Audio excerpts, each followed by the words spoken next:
আলাইকুম দর্শক, স্বাগত জানাচ্ছি আরটিভির সন্ধ্যার সংবাদে। আপনাদের সঙ্গে রয়েছি আমরা দুজন, আমি আফসানা সুরাইয়া এবং আমি ফারিয়া শারমিন। গোপালগঞ্জে জাতীয় নাগরিক পার্টির জুলাই পদযাত্রার পথসভা শেষ হওয়ার সঙ্গে সঙ্গে দলটির গাড়িবহর ও নেতাকর্মীদের ঘিরে হামলা চালিয়েছে নিষিদ্ধ ঘোষিত সংগঠন ছাত্রলীগ ও কার্যক্রম নিষিদ্ধ থাকা আওয়ামী লীগের নেতাকর্মীরা। সভাস্থলে ভাঙচুর করে আগুনও দেয় তারা। সে সময় আইনশৃঙ্খলা বাহিনীর সঙ্গে দফায় দফায় ধাওয়া পাল্টা ধাওয়া ও সংঘর্ষ হয়। পরে সেনাবাহিনীর সহায়তায় গোপালগঞ্জ ছাড়ে এনসিপির নেতারা। গোপালগঞ্জে আজ রাত ৮টা হতে পরবর্তী দিন বিকেল ৬টা পর্যন্ত কারফিউ জারি করা হয়েছে। বিস্তারিত জানাচ্ছেন মাইদুর রহমান রুবেল।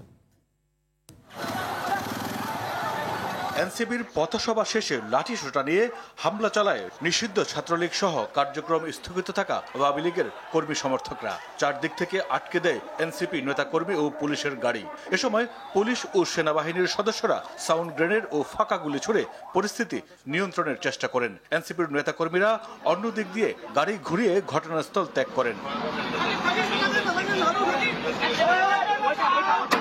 আইনশৃঙ্খলা বাহিনীর সঙ্গে দফায় দফায় সংঘর্ষ জড়ায় নিষিদ্ধ সংগঠনটির কর্মীরা। রণক্ষেত্রে পরিণত হয় গোটা এলাকা। পরিস্থিতি নিয়ন্ত্রণে সেনাবাহিনী ও পুলিশের সঙ্গে যোগ দেয় 4 প্লাটুন বিজিবি। জেলায় 144 ধারা জারি করে প্রশাসন।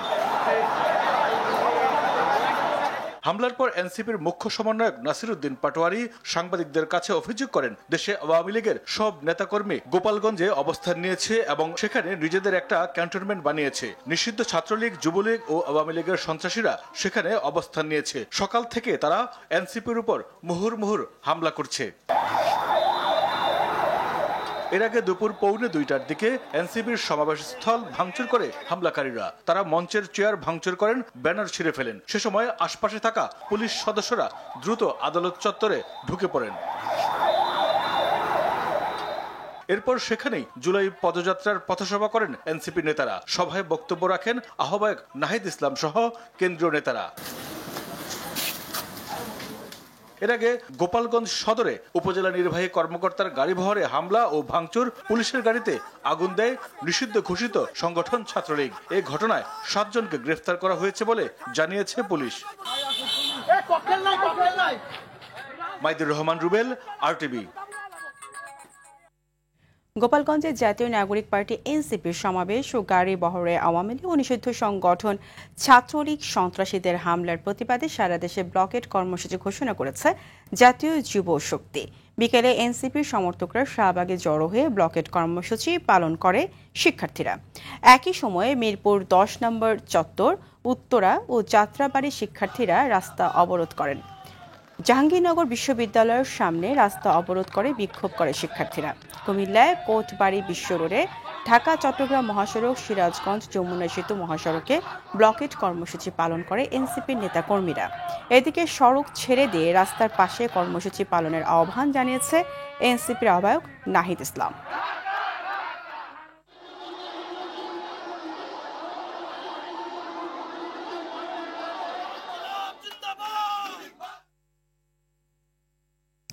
গোপালগঞ্জে এনসিপি ও আইনশৃঙ্খলা বাহিনীর উপর হামলাকারীদের অবিলম্বে গ্রেফতার করে দৃষ্টান্তমূলক শাস্তির দাবি জানিয়েছেন বিএনপি মহাসচিব মির্জা ফখরুল ইসলাম আলমগীর।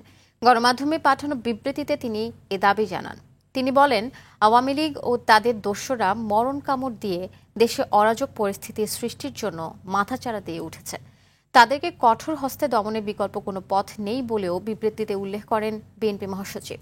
তিনি বলেন, গণতন্ত্র ও মানুষের ভোটের অধিকার প্রতিষ্ঠা সহ দেশে যেন আবারও ফ্যাসিবাদের উত্থান হতে না পারে, সেজন্য দলমত নির্বিশেষে দেশের মানুষকে ঐক্যবদ্ধ থাকতে হবে।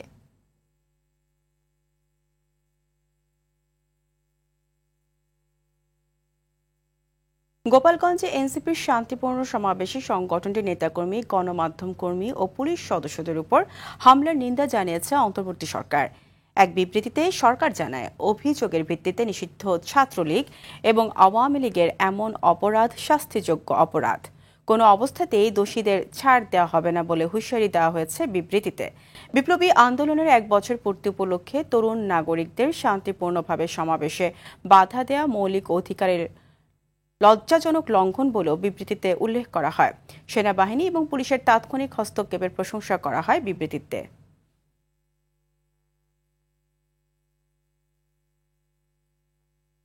গণতন্ত্রের মুখোশ পরে কেউ নতুন করে স্বৈরতন্ত্র করতে চাইলে বিএনপি তা হতে দেবে না বলে সতর্ক করেছেন বিএনপি স্থায়ী কমিটির সদস্য ডক্টর আব্দুল মঈন খান। চট্টগ্রামে সংগ্রাম এখনও শেষ হয়নি জানিয়ে তিনি বলেন, নিরপেক্ষ নির্বাচনের মধ্য দিয়ে সত্যিকারের সংসদ গঠনের মাধ্যমেই স্বৈরাচার বিরোধী সংগ্রামের চূড়ান্ত বিজয় আসবে। দলের ভাইস চেয়ারম্যান শামসুজ্জামান দুদু বলেন, ৭১-এর স্বাধীনতা বিরোধীরা নতুন রূপে নির্বাচন ঠেকানোর চেষ্টা করছে। জাতীয় প্রেস ক্লাবে আলাদা অনুষ্ঠানে তারা এসব কথা বলেন।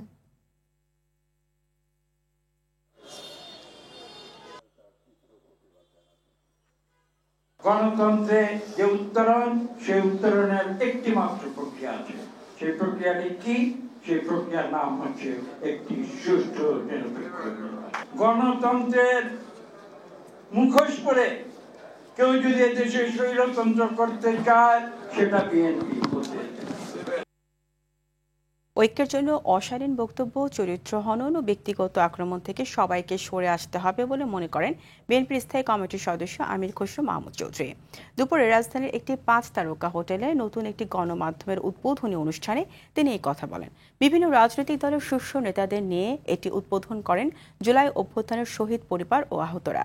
বিএনপির স্থায়ী কমিটির আরেক সদস্য মেজর হাফিজ উদ্দিন আহমেদ বলেন, জুলাইয়ের পর দেশে কেউ আওয়ামী মার্কা রাজনীতি করতে পারবে না।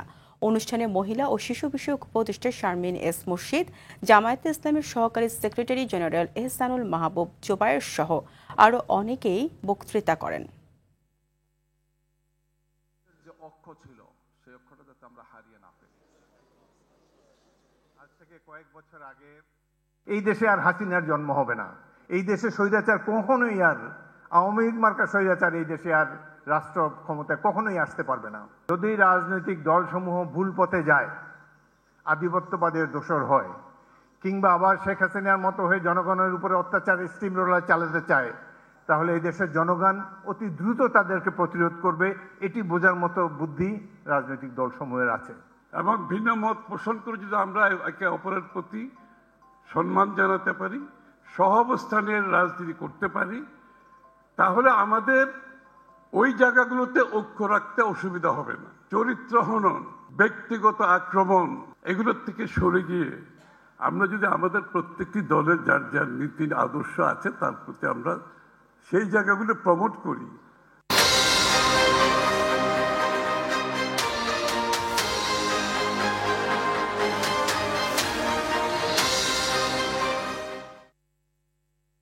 আবু সাঈদ হত্যার গ্রহণযোগ্য বিচার করার কথা জানিয়েছেন আইন উপদেষ্টা। শহীদ আবু সাঈদের শাহাদাত বার্ষিকী ও জুলাই শহীদ দিবস উপলক্ষে রংপুরের বেগম রোকেয়া বিশ্ববিদ্যালয়ে আয়োজিত আলোচনা সভায় তিনি কথা বলেন। রংপুর থেকে মিজানুর রহমান মিজানের তথ্যচিত্রে জানাচ্ছেন নাদিরা সুলতানা। রংপুরের পীরগঞ্জের বাবনপুর গ্রামের শহীদ আবু সাঈদের কবর জিয়ারতের মধ্য দিয়ে শুরু হয় জুলাই শহীদ দিবসের কর্মসূচি। পরে আবু সাঈদ শহীদ হওয়ার স্থানকে শহীদ আবু সাঈদ চত্বর ঘোষণার সঙ্গে তার স্মৃতির উদ্দেশ্যে স্মৃতিস্তম্ভ নির্মাণ কাজেরও উদ্বোধন করা হয়। এছাড়া রংপুরে বেগম রোকেয়া বিশ্ববিদ্যালয়ে আবু সাঈদের প্রথম শাহাদাত বার্ষিকীতে আলোচনা সভায় বক্তব্য রাখেন আইন উপদেষ্টা। এ সময় তিনি বলেন, আবু সাঈদ হত্যাকাণ্ডের বিচার কাজ পূর্ণ গতিতে এগিয়ে চলছে। সারা পৃথিবীর কাছে গ্রহণযোগ্য বিচার করার কথাও জানান আইন উপদেষ্টা। বিচার কাজ আপনাদেরকে আমি নিশ্চিত করছি পূর্ণ গতিতে এগিয়ে চলেছে। এখানে কারো কোনো রকম গাফলতি নাই। সুষ্ঠুভাবে সারা পৃথিবীর কাছে গ্রহণযোগ্যভাবে বিচার করতে চাই। এদিকে আবু সাঈদ সহ অন্যরা সেদিন ভয়কে জয় করেছিল বলেই এই আন্দোলনে ভিন্নতা রয়েছে বলে মন্তব্য করেন বন ও পরিবেশ উপদেষ্টা। এর আগেও কিন্তু স্বৈরাচার বিরোধী, সরকার বিরোধী আন্দোলন হয়েছে। এই আন্দোলনের ভিন্ন মাত্রাটা কি ছিল? ভিন্ন মাত্রাটা ছিল এইখানে যারা আন্দোলন করেছে তারা সকল ভয়ের ঊর্ধ্বে উঠে আন্দোলনটা করেছে। শহীদ আবু সাঈদের বাবা মকবুল হোসেনের সভাপতিত্বে এই অনুষ্ঠানে শিক্ষা উপদেষ্টা, মুক্তিযুদ্ধ বিষয়ক উপদেষ্টা, বিশ্ববিদ্যালয় মঞ্জুরি কমিশনের চেয়ারম্যান সহ অন্যরা উপস্থিত ছিলেন। পরে শহীদ পরিবারের মাঝে ক্রেস্ট দেয়া হয়। নাদিরা সুলতানা, RTV। জুলাই আগস্টে শহীদদের মধ্যে আবু সাঈদ ও মুগ্ধর নাম পাঠ্যপুস্তকে স্থান পেলেও শুধু রাজনৈতিক পরিচয়ের কারণে ওয়াসিমের নাম এখনও অন্তর্ভুক্ত হয়নি বলে আক্ষেপ করেছেন জাতীয়তাবাদী ছাত্রদলের সাধারণ সম্পাদক নাসির উদ্দিন নাসির। বলেন, যে বৈষম্যহীন সমাজ প্রতিষ্ঠার জন্য ওয়াসিম জীবন দিয়েছে সেই বৈষম্য এখনও রয়ে গেছে। বলেন, ছাত্রদলের 142 জন নেতাকর্মী বিভিন্ন আন্দোলনে শহীদ হয়েছে। তার দাবি, বিশেষ করে একটি গুপ্ত সংগঠন এখন বিভিন্ন প্রোপাগান্ডা ছড়াচ্ছে। তারা জুলাই আগস্টে আন্দোলন করেছে কিনা জনমনে সন্দেহ আছে। সকালে কক্সবাজারের পেকুয়ায় শহীদ ওয়াসিম আকরামের কবর জিয়ারত করে তার পরিবারের খোঁজ নেন ছাত্রদল নেতারা। সমাজ প্রতিষ্ঠার জন্য শহীদ ওয়াসিম আকরাম নিজের জীবন দিয়েছেন, সেই বৈষম্যটি আজকেও সমাজ ব্যবস্থায় আসলে রয়ে গিয়েছে। শহীদ মুগ্ধ এবং শহীদ আবু সাইদের নামটি পাঠ্যপুস্তকে অন্তর্ভুক্ত করা হলেও বাংলাদেশ জাতীয়তাবাদী ছাত্রদলের একজন একনিষ্ঠ কর্মী হওয়ার কারণে তার নামটি পাঠ্যপুস্তকে অন্তর্ভুক্ত করা হয়নি। যথাযোগ্য মর্যাদায় সারা দেশে পালিত হচ্ছে জুলাই শহীদ দিবস। দোয়া, আলোচনা ও গ্রাফিতির মাধ্যমে শহীদদের স্মরণ করা হচ্ছে। প্রতিনিধিদের পাঠানো তথ্যচিত্রে এই বিষয়ে আরো জানাচ্ছেন লামিয়া তানজির মাহমুদ। দোয়া, আলোচনা সভা ও চিত্রাঙ্কনের মধ্য দিয়ে দিনাজপুরের নবাবগঞ্জ, কুষ্টিয়া এবং ব্রাহ্মণবাড়িয়ার আখাউড়ায় পালিত হয়েছে জুলাই শহীদ দিবস। বরিশালের সরকারি ব্রজমোহন কলেজেও আলোচনা সভা ও স্মৃতিচারণ অনুষ্ঠিত হয়। আমরা শাহাদাত এর আকাঙ্ক্ষা নিয়ে আমরা মাঠে নেমেছি, আমাদের বিজয় আমরা ছিনিয়ে আনবই। জুলাই গণহত্যার বিচারের দাবিতে জুলাই দ্রোহ করেছে ছাত্র শিবির কিশোরগঞ্জ জেলা শাখা। এদিকে জুলাই গণ অভ্যুত্থানের শহীদদের স্মরণে চাঁপাই নবাবগঞ্জে আলোচনা সভা হয়েছে। জুলাই ঘোষণাপত্র ও জুলাই সনদ প্রণয়ন সহ 5 দফা দাবিতে বাংলাদেশ বিপ্লবী ছাত্র সংসদের নেতাকর্মীরা লক্ষ্মীপুরে মানববন্ধন করে। ময়মনসিংহে বাংলাদেশ কৃষি বিশ্ববিদ্যালয় জুলাই আন্দোলনের ভিডিও প্রদর্শন, র্যালি, আলোচনা ও শহীদ পরিবারের সদস্যদের সম্মাননা প্রদান করা হয়েছে। ছাত্র জনতার গণ অভ্যুত্থানে জুলাই আগস্টে জামালপুরের সর্বকনিষ্ঠ শহীদ সাফওয়ানের কবর জিয়ারত ও দোয়া মাহফিল অনুষ্ঠিত হয়। আমাদের বাক স্বাধীনতা ফিরে পাওয়ার জন্য যেন আমাদেরকে আর জীবন দিতে না হয়। নেত্রকোনায় ছাত্র জনতার জুলাই আগস্ট গণ অভ্যুত্থানের শহীদদের স্মরণে আলোচনা সভা অনুষ্ঠিত হয়েছে। Lamia Tangier Mahmud, RTV। জুলাই শহীদের স্বপ্ন বৈষম্যহীন, দুর্নীতি ও স্বৈরাচারমুক্ত দেশ গড়তে সবাইকে ঐক্যবদ্ধভাবে কাজ করার আহ্বান জানিয়েছেন প্রধান উপদেষ্টা অধ্যাপক মোহাম্মদ ইউনূস। জুলাই শহীদ দিবস উপলক্ষে দেওয়া বাণীতে তিনি এই আহ্বান জানান। গণ অভ্যুত্থানে স্বৈরাচারের সুশৃঙ্খল থেকে জাতিকে মুক্ত করার আন্দোলনে আত্মোৎসর্গকারীদের স্মরণে প্রথমবারের মতো পালিত হচ্ছে জুলাই শহীদ দিবস। জুলাই শহীদদের প্রতি শ্রদ্ধা জানিয়ে অধ্যাপক মোহাম্মদ ইউনূস বলেন, জুলাই শহীদরা স্বপ্ন দেখেছিলেন একটি বৈষম্যহীন, দুর্নীতি ও স্বৈরাচারমুক্ত নতুন রাষ্ট্র ব্যবস্থার। তাদের আত্মত্যাগের বিনিময়ে পাওয়া এই সুযোগকে কাজে লাগাতে সবাইকে এক হয়ে কাজ করতে হবে।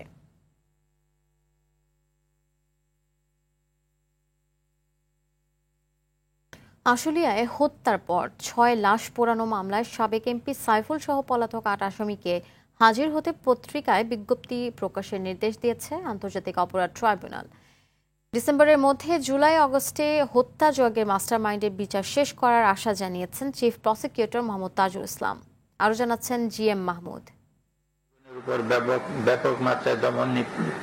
জুলাই আগস্টের মানবতা বিরোধী অপরাধের মামলার বিচার দৃশ্যমান হয়েছে। এরই মধ্যে আনুষ্ঠানিকভাবে শুরু হয়েছে দুটির কার্যক্রম। শেখ হাসিনা, আসাদুজ্জামান খান কামাল ও চৌধুরী আব্দুল্লাহ আল মামুনের বিরুদ্ধে মামলায় 4 আগস্ট আর সাবেক ডিএমপি কমিশনার হাবিবুর রহমান সহ 8 জনের বিরুদ্ধে মামলায় সাক্ষ্য গ্রহণ শুরু হবে 11 আগস্ট।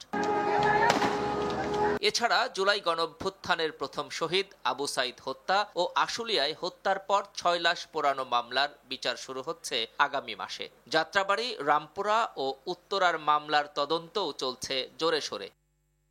বুধবার বিচারের অগ্রগতি বিষয়ে আন্তর্জাতিক অপরাধ ট্রাইব্যুনালের চিফ প্রসিকিউটর বলেন, চলতি বছরেই শেষ হবে জুলাই গণহত্যার মাস্টারমাইন্ডের বিচার। যে গতিতে বিচারটা এগুচ্ছে, ইনশাল্লাহ আগামী ডিসেম্বরের মধ্যে বেশ কয়েকটি মামলার বিচার কার্য সমাপ্ত হবে এবং এর মাধ্যমে হয়তোবা প্রধান যারা পারপিট্রেটর ছিলেন তাদের বিচার কার্য হয়তো সমাপ্ত করা সম্ভব হবে।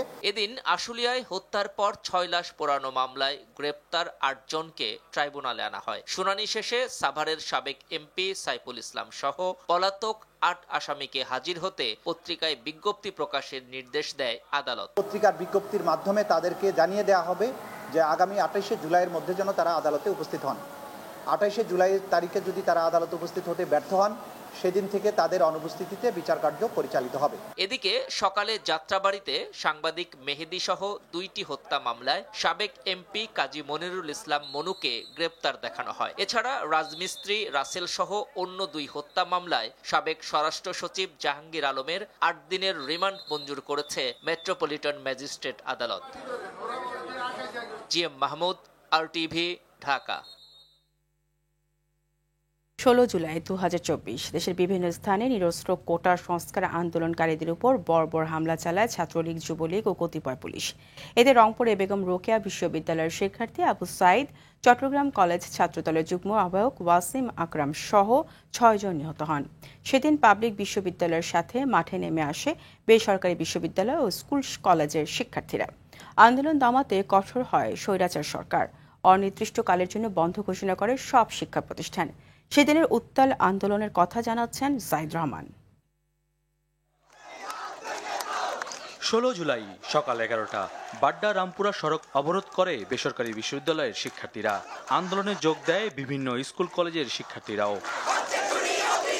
সারা দেশের বিভিন্ন স্থানে কোটা সংস্কারের আন্দোলনের সমর্থনে বন্ধ করে দেওয়া হয় সড়ক, মহাসড়ক। নিরস্ত্র কোটা আন্দোলনকারীদের উপর বিভিন্ন স্থানে হামলা চালায় ছাত্রলীগ, যুবলীগ ও পুলিশ। দুপুরে রংপুরে কোটা সংস্কারের দাবিতে আন্দোলনরত শিক্ষার্থীদের উপর নির্বিচারে গুলি চালায় পুলিশ। নিহত হন বেগম রোকেয়া বিশ্ববিদ্যালয়ের শিক্ষার্থী আবু সাইদ। 16 তারিখের দিন আমাদের যখন শহর কেন্দ্রিক মিছিলটা আমাদের ক্যাম্পাসের এখানে আসে, তো আমাদের প্ল্যানিং ছিল যে মিছিলটা মডার্নের দিকে যাবে। সেই সময় কিন্তু ওই 1 নম্বর গেটের একদম সম্মুখেই তারা কিন্তু সেই সকল খুনি আওয়ামী লীগের পুলিশরা তারা কিন্তু শহীদ আবু সাইদের বুকে তারা গুলি চালায় এবং আবু সাইদ দুহাত প্রসারিত করে সেই যে পুলিশের বন্দুকের সামনে দাঁড়ানোর বিষয়টি, সেটি এখন সারা বিশ্ববাসী জানে। চট্টগ্রামের মুরাদপুরে কোটা আন্দোলনকারীদের উপর হামলা চালায় আওয়ামী লীগ, ছাত্রলীগ, যুবলীগের সশস্ত্র ক্যাডার বাহিনী। এই ঘটনায় চট্টগ্রাম কলেজের ছাত্রদলের ওয়াসিম সহ নিহত হন 3 জন। কাউকে বোঝানোর মতো ভাষা নেই আমার। তার এই কষ্ট যে তাকে মাঝপথে আমি হারিয়ে ফেলবো। শিক্ষার্থীদের উপর হামলার প্রতিবাদে নয়াপল্টনে বিক্ষোভ কর্মসূচি পালন করে জাতীয়তাবাদী ছাত্রদল। সন্ত্রাসী সংগঠন ছাত্রলীগের নেতাকর্মীদের ক্যাম্পাস থেকে বের করে দিয়ে ঢাকা আরিচা মহাসড়কে অবস্থান নেয় জাহাঙ্গীরনগর বিশ্ববিদ্যালয়ের সাধারণ শিক্ষার্থীরা। এদিন দুপুরে কেন্দ্রীয় শহীদ মিনারের সামনে জড়ো হন আন্দোলনরতরা। বিক্ষোভ কর্মসূচিতে যোগ দেন বিভিন্ন আবাসিক হলের ছাত্রীরাও। রাজধানী ঢাকা কলেজের সামনে সহিংসতায় মৃত্যু হয় 2 জনের। ঢাকার মহাখালীতে রেললাইন অবরোধ করে কোটা সংস্কার আন্দোলনকারী শিক্ষার্থীরা। এতে সারা দেশের সঙ্গে ঢাকার রেল যোগাযোগ বন্ধ হয়ে যায়। 2 পাশ থেকে, এই পাশ এবং এই পাশ থেকে শিক্ষার্থীরা এসে, ছাত্রদল এসে পুলিশ বক্সে হামলা করে। হামলা করার পরে তখন পুলিশের মনোবল ভেঙে যায়। তখন ছাত্রলীগ, যুবলীগ পিছনে ফুটতে শুরু করে, মার্ক করে ফেলে আমাকে। তো ছবিটা পাঠায় ওরা। ঠিক সেদিন গিয়ে রাত 11:30 কাকরাইল মোড় থেকে আমাকে পুলিশ অ্যারেস্ট করে। বিকেলে পরিস্থিতি খারাপের দিকে গেলে ঢাকা, রাজশাহী, বগুড়া ও চট্টগ্রামে বিজিবি মোতায়েন করা হয়।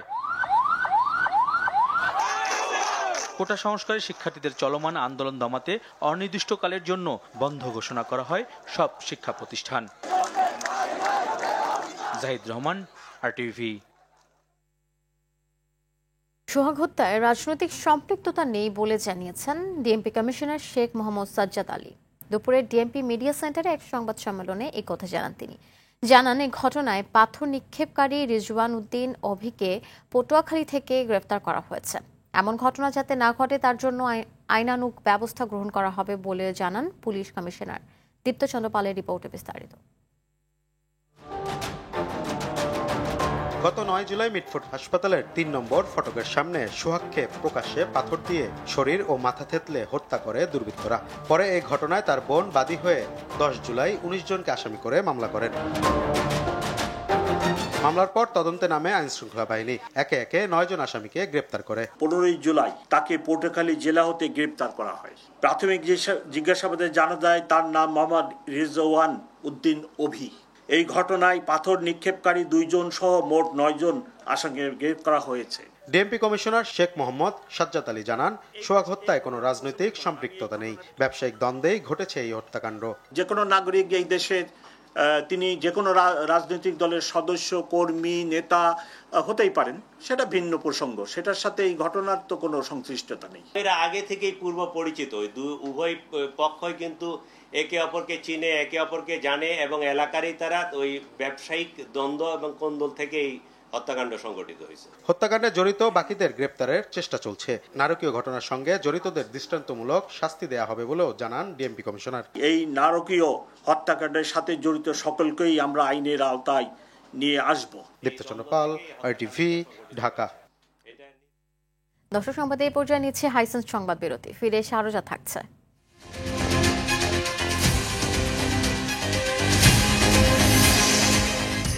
সাবেক মন্ত্রী মোশাররফের সহায়তায় পদ্মা ব্যাংকের নাফিস শারাফাতের অভিনব জালিয়াতি, ৭১ কোটি টাকা আত্মসাৎ করে পাচার।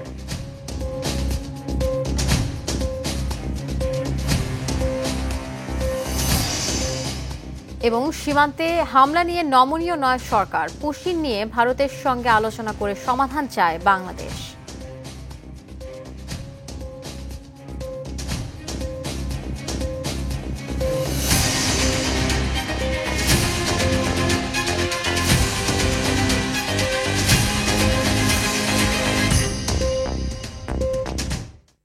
অভিনব জালিয়াতির মাধ্যমে ৭১ কোটি টাকা আত্মসাৎ করেছে পদ্মা ব্যাংকের সাবেক চেয়ারম্যান চৌধুরী নাফিস শারাফাত। গুলশান আবাসিক এলাকা অবৈধ প্রভাব খাটিয়ে বাণিজ্যিক ভবন নির্মাণ করে নাবালক সন্তানকে হেবা, অতঃপর নানা প্রক্রিয়ায় ৭১ কোটি টাকা ব্যাংক থেকে উত্তোলন করে মানি লন্ডারিংয়ের প্রমাণ পেয়েছে দুদক। এই ঘটনায় সাবেক গণপূর্তমন্ত্রী ইঞ্জিনিয়ার মোশাররফ হোসেন সহ 10 জনকে আসামি করে মামলা করেছে সংস্থাটি। এদিন নওগাঁর সাবেক এক এমপি এবং ডিবির সাবেক প্রধান হারুনের সহযোগী জাহাঙ্গীরের বিরুদ্ধে মামলা করেছে সংস্থাটি। এছাড়া ৭.৫ কোটি টাকার অবৈধ সম্পদ এবং ৬৯ কোটি টাকার সন্দেহজনক লেনদেনের অভিযোগে নওগাঁর ৩ আসনের সাবেক এমপি সলিম উদ্দিন তরফদার দম্পতির মামলা করেছে দুদক। নাফিস শারাফাত, সাবেক চেয়ারম্যান পদ্মা ব্যাংক লিমিটেড, অপরাধ করার বিষয়টি অনুসন্ধানকালে প্রমাণিত হয়েছে। এই কারণে তাদের সকলের বিরুদ্ধে দণ্ডবিধি ৪০৯, ৪২০, দুর্নীতি প্রতিরোধ আইন ১৯৪৭ 5-2 এবং মানি লন্ডারিং প্রতিরোধ আইন ২০১২ সংশ্লিষ্ট ধারায় আরও একটি মামলা রুজুর সিদ্ধান্ত গৃহীত হয়েছে। মালয়েশিয়ায় জঙ্গিবাদে জড়িত অভিযোগে 5 বাংলাদেশের বিচারিক প্রক্রিয়া শুরু হয়েছে বলে জানিয়েছেন পররাষ্ট্র উপদেষ্টা মোহাম্মদ তৌহিদ হোসেন। দুপুরে জুলাই পুনর্জাগরণ অনুষ্ঠান মালার অংশ হিসেবে ফরেন সার্ভিস একাডেমিতে পররাষ্ট্র মন্ত্রণালয় আয়োজিত মাসব্যাপী ফটোগ্রাফি ও গ্রাফিতি প্রদর্শনীর উদ্বোধন করেন পররাষ্ট্র উপদেষ্টা মোহাম্মদ তৌহিদ হোসেন। উদ্বোধন শেষে তিনি জানান, সীমান্ত হামলা নিয়ে নমনীয় না সরকার। এছাড়া পুশিন নিয়ে ভারতের সঙ্গে আলোচনা করে সমাধানের পথে যাচ্ছে বাংলাদেশ। 5 জনকে তারা পেয়েছে মনে হচ্ছে, তাদেরকে তারা বিচার ব্যবস্থার অধীনে নিয়ে আসছে, বাকিদেরকে তারা ইনভেস্টিগেট করছে এবং কিছু ইতিমধ্যে সিদ্ধান্ত আসছে পাঠিয়ে দেবে। আমি বলেছি যে যখন পাঠিয়ে দেবেন তখন অবশ্যই আমাদেরকে জানাবেন তার আগে, যাতে আমরা আমাদের এন্ডে তাদের সাথে কথা বলতে পারি এবং ইনভেস্টিগেট করার সেটা যাতে আমরা করতে পারি। যে পুশিং চলছে এটা তো আমাদের যে ভারতের সাথে যে অ্যারেঞ্জমেন্ট আছে সেটার পরিপন্থী, কিন্তু সেটা আমরা ভারতকে একাধিকবার সম্প্রতিও আবার তাদেরকে রিমাইন্ড করেছি যে প্রথমবারের মতো প্রায় ৫,০০০ বাংলাদেশি হাজিকে হজ শেষে বেঁচে যাওয়া টাকা ফেরত দিচ্ছে সরকার। বাড়ি ভাড়া ও অন্যান্য সেবায় খরচ কম হওয়ায় মোট ৮,২৮,৯০,০০০ টাকা ফেরত দেওয়া হচ্ছে। ধর্ম উপদেষ্টা ডক্টর আ.ফ.ম. খালিদ হোসেন জানান, এবারের হজ ব্যবস্থাপনায় তেমন অভিযোগ পাওয়া যায়নি, যা পূর্ববর্তী বছরগুলোর তুলনায় বড় সাফল্য। অভিযুক্ত এজেন্সিগুলোর বিরুদ্ধে আগে ব্যবস্থা নেয় এই সুফল মিলেছে। এবার মৃত হাজির সংখ্যাও তুলনামূলকভাবে কম। এ পর্যন্ত ৮৭,১৪৫ জন দেশে ফিরেছে। এ সময়ে কোনো ফ্লাইট বিপর্যয় ঘটেনি। দক্ষিণ সিরিয়া সুইদা ও আশপাশের এলাকায় চলমান সহিংসতায় নিহত বেড়ে দাঁড়িয়েছে ২০৩ জনে। Syrian observatory for human rights বলছে, সরকারের নিরাপত্তা বাহিনী ও সশস্ত্র গ্রুপগুলোর মধ্যে সংঘর্ষে এই প্রাণহানির ঘটনা ঘটেছে। সংঘর্ষে বহু ঘরবাড়ি ও বেসামরিক অবকাঠামো ক্ষতিগ্রস্ত হয়েছে। আহত হয়েছেন আরও বহু মানুষ। আহতদের মধ্যে অনেকেই সংকটজনক অবস্থায় হাসপাতালে চিকিৎসাধীন আছেন। চলমান এই সহিংসতার নিন্দা এবং সকল পক্ষকে শান্তি ও সংলাপে ফিরে আসার আহ্বান জানিয়েছেন জাতিসংঘ এবং আন্তর্জাতিক সম্প্রদায়।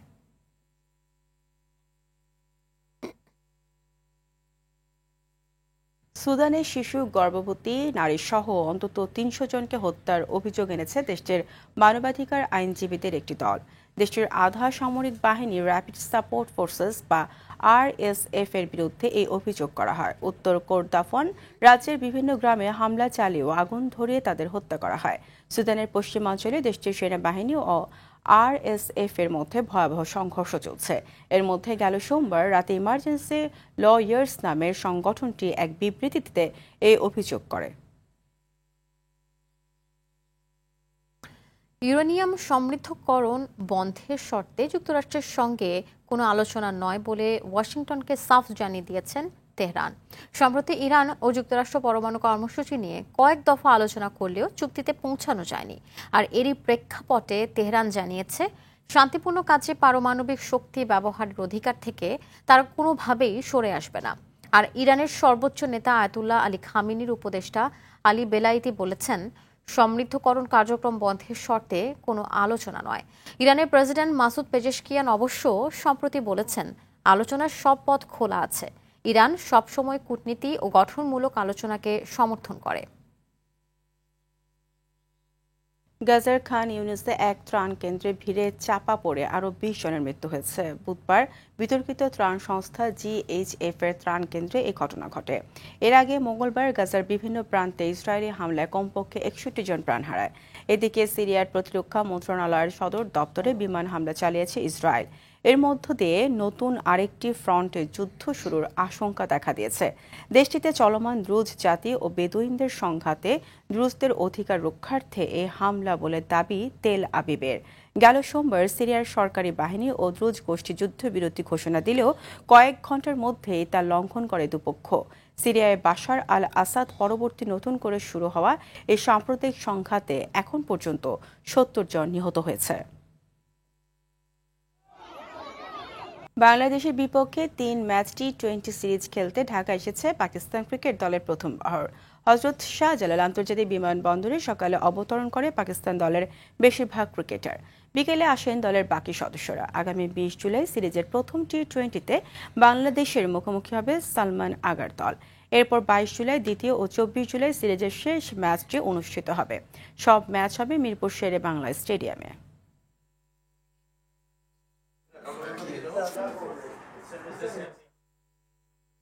সাফ অনূর্ধ্ব-২০ নারী চ্যাম্পিয়নশিপে নিজেদের চতুর্থ ম্যাচে কাল ভুটানের বিপক্ষে মাঠে নামবে বাংলাদেশ। বসুন্ধরা কিংস অ্যারেনায় ম্যাচ শুরু সন্ধ্যা ৭টায়। এর আগে খেলা ৩টি ম্যাচের সবগুলোতে জিতে পয়েন্ট টেবিলের শীর্ষে আছে বাংলাদেশ। নিজেদের সবশেষ ম্যাচেই এই ভুটানের বিপক্ষে ৪-১ গোলের ব্যবধানে জিতে মাঠ ছেড়েছিল আফিদা খন্দকারের দল। সেই ম্যাচে মাঠ খেলার অনুপযুক্ত থাকায় ৯টি পরিবর্তন নিয়ে একাদশ সাজিয়েছিলেন কোচ পিটার বাটলার। তবে এই ম্যাচে নিজের সেরা একাদশ নিয়ে মাঠে নামবেন বাংলাদেশ কোচ। ৩ ম্যাচে ৯ পয়েন্ট নিয়ে টেবিলের শীর্ষে আছে স্বাগতিকরা। অন্যদিকে সমান ম্যাচ খেলে মাত্র ১ জয়ে ৩ পয়েন্ট নিয়ে টেবিলে ৩ নম্বরে আছে ভুটান।